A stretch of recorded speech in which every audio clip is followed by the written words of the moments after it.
The first item on the small list are ink cartridges, and very specifically, I mean expired ink cartridges. Now, why would you want to sell expired ink cartridges on eBay? Well, there are two reasons. One, because expired ink cartridges are going to be the ones you're going to be able to find at thrift stores. About 95% of the ink cartridges that are in those little baggies at Goodwills and Savers, as well as the ones you find on the shelves, are going to be expired, and sometimes they're expired by like 10 years, which is insane. The oldest ink cartridge I found was made in 2002, which is really weird. And the second reason why is because expired ink cartridges still sell pretty well on eBay. Now, of course, like with every category on eBay, not every single ink cartridge is going to sell for really well, especially if it's expired. Most of them are going to sell for around $10 free shipping. So unless you're paying under $2 for them, I wouldn't really recommend picking them up.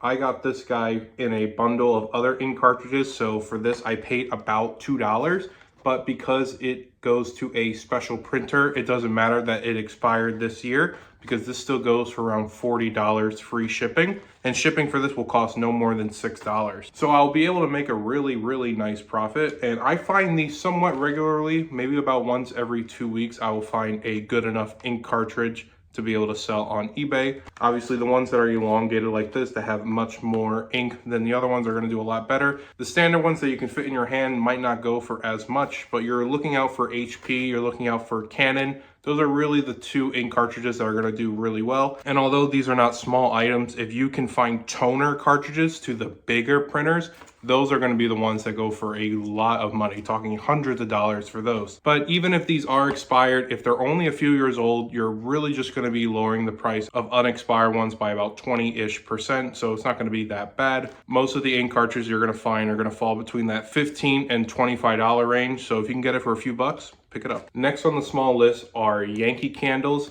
Now, candles can be a great collector's item for people, so people will pay up for certain scents if they are very valuable. Now, of course, not every Yankee candle goes for a lot of money, so how are you going to determine what Yankee candles go for a lot of money without spending hours looking up every single scent? Well, a good guideline for a Yankee candle specifically is make sure you're looking for ones that are either discontinued or retired. There are 3 types of Yankee candles. There are ones that are in mass production. These are the ones that you find in store all the time. If you walk into a Yankee candle store and you see these scents, they're not going to be worth reselling unless they're on like mega clearance, because they are made throughout the year. They are fan favorites. They sell millions of these every single year, and there's just no resale value. And then you have discontinued Yankee candles. These are candles that are only made during a certain period of the year. So thinking Christmas and fall related candles.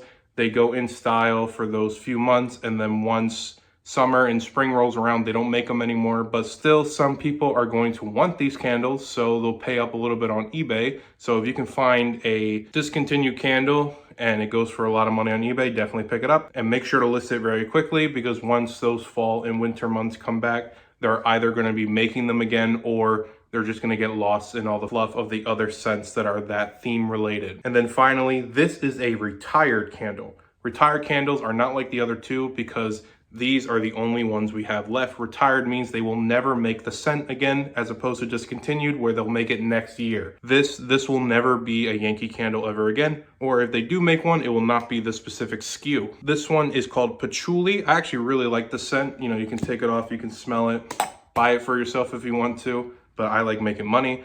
Got this at a thrift store for about $12, and it goes for $60 plus shipping on eBay. I've sold about 30 of these candles. I usually find them at yard sales. Yard sales are a great place to find these Yankee candles. They'll usually charge no more than a couple bucks for these. And the retired ones go anywhere between $30 to hundreds of dollars plus shipping if you can find the right one. Next up, we have really a certain category, not just what I have here, but it is sports accessories that you can find at retail stores like Ross, TJ Maxx, and Walmart. For this specific one, I have these pair of football gloves. Now, these haven't sold yet and probably won't sell until next summer, because football season is coming to a close, so people aren't really buying football gloves. They can still be a really good investment even if you hold them for a few months. I got these for $18 at Ross, and when I picked them up, there was 1 listed and 3 sold for an average sales price of $60 plus shipping.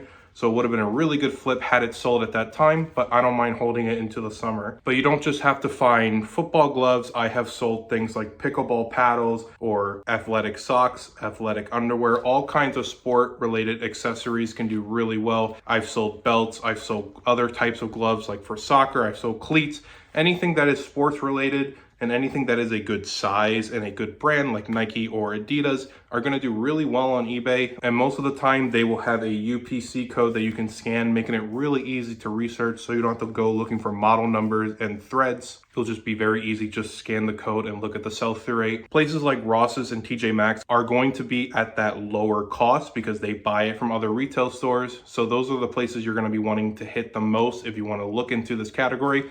Though you can still buy from bigger retail stores like Walmart and Target. However, the prices on there are going to be a little bit higher and you're going to be definitely doing a little bit more chasing after things that are trending online. So if you don't want to do that, I would stay away from those kind of stores. But next time you're in a Walmart or a Target casually just buying groceries for yourself, hit up the aisles you like reselling in and look at the clearance over there. You never know when you're going to find stuff like this that's on massive clearance that you can resell on eBay for a huge profit. Next on the list are obscure cables. Now, obscure cables means cables that you can't really find at normal stores. So if you think of like a regular USB cable or an HDMI cable, those are not going to be worth reselling because billions and billions of them exist and you can find them anywhere. But when you're at the thrift store or a flea market or a yard sale or wherever you can get this secondhand and it's by a good brand and it goes to something obscure, it's going to go for a lot of money. So in this example, this is a cable made by Sony, which is a really good brand. So that checks the first box.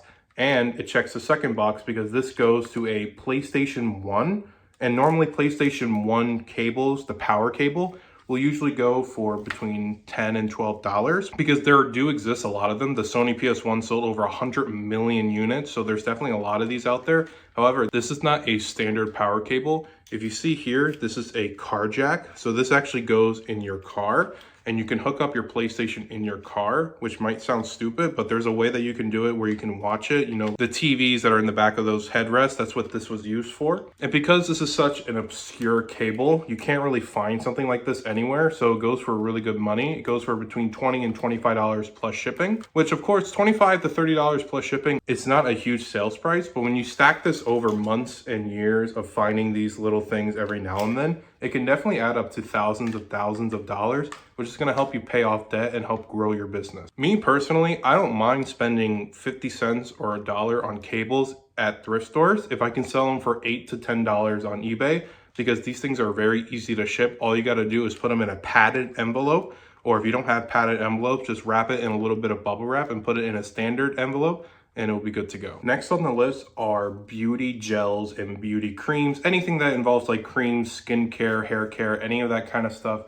These things can do pretty well on eBay, especially when you get them at Ross and TJ Maxx, where you are paying a discount and you can sell it for retail back onto eBay or Amazon. For these examples, I got two very standard gels that you can find at TJ Maxx, one male and one female. The female one, I have no idea what this really is, but I bought a double pack for $10 and there were 0 listed and 1 sold for $40 plus shipping. So that's what I have mine's listed at. $10 into $40 is a great sale. It doesn't really take up that much space. It may take a little bit of time to sell, but it's not really that bad because I'm getting a really good margin out of it. And as for this one definitely takes a little bit long to sell. I've sold about 5 of these and it takes about 3 months to sell. However, I get them for only $4 and they sell for $18 plus shipping. So it's always good that I can find these pretty regularly. Every time I go to a TJ Maxx, there's always at least one of these there. So I know that when this sells, there will always be one waiting for me next time I go to a TJ Maxx. So I'm always getting that consistent sale. And even though they're small, like I said earlier, they stack up. Part about being a successful reseller is not just about finding those big ticket items that make the majority of your revenue, but also finding the little small ones that just add on to that. Because you're gonna have bad days where those big ticket items just don't sell, but these still do, and they'll bring your really mediocre days into average days. Bonus tip, make sure that these are actually sealed. What a lot of places like Ross and TJ Maxx, there are a lot of people that like to open these and take the peel off so they can smell them or test them out, which, you know, that kind of sucks. So make sure you actually open it, make sure it is sealed. I have definitely been burned a few times over my years by selling beauty products that were opened, even though I didn't know they were open, and the buyer got really mad. So make sure to not do that. The last item on the list are going to be things that you can fill liquid in. So things like thermoses and Yetis and any kind of Stanley cups, things like that. This is a tumbler used for a Vitamix. You know, Vitamix is a really good blender brand, and this goes along with one of their models that allows you to use this as a mini blender holder so that you don't have to pour your drink into something else. You can just carry it. In fact, this is called the to-go cup. And I find these literally everywhere. I find these about once a week, and usually I pay no more than a couple dollars for them. But people pay a lot of money for these because this is the only way that you can drink your Vitamix stuff on the go without having to waste more dishes by pouring it into something else. So I'm usually able to sell these for about $20 to $25 plus shipping, which is great because I only got this for $2 and I can find it very consistently. Now the single ones have about an 80% sell-through rate. If you can find 2 of them at the same thrift store, because that's usually how they're sold in packs of 2, they go for $40, which is just double, but the sell-through rate increases from 80 to about 200. So if you can find 2 of them, it's definitely worth it to sell as a bundle because it's going to sell a lot quicker. But you don't just have to buy Vitamix to-go cups. Stanley cups, as you know, are really hot, or have been hot for the last few years. If you can find them on clearance or at thrift stores and they are a good colorway, they can sell really well on eBay. Or if you're into retail arbitrage, you can try to find them at Ross's and Walmart's and what have you. Also, Yeti is another really good brand. Yeti thermoses, you all know what they look like. You know the logo. They sell for between $20 up to $100 plus shipping if you can find really old ones. Even just the lids, just the actual lids that go on them. If you for some reason find them at a thrift store by themselves, each of them still goes for about like $10, $12 plus shipping. So still worth picking up for like $1. And overall, if you find any kind of vintage ones, anything that looks really cool and they're by a really good brand like Coleman, Vitamix, Yeti, Stanley, they're gonna be worth some money, but you always have to look them up and make sure that it's profitable.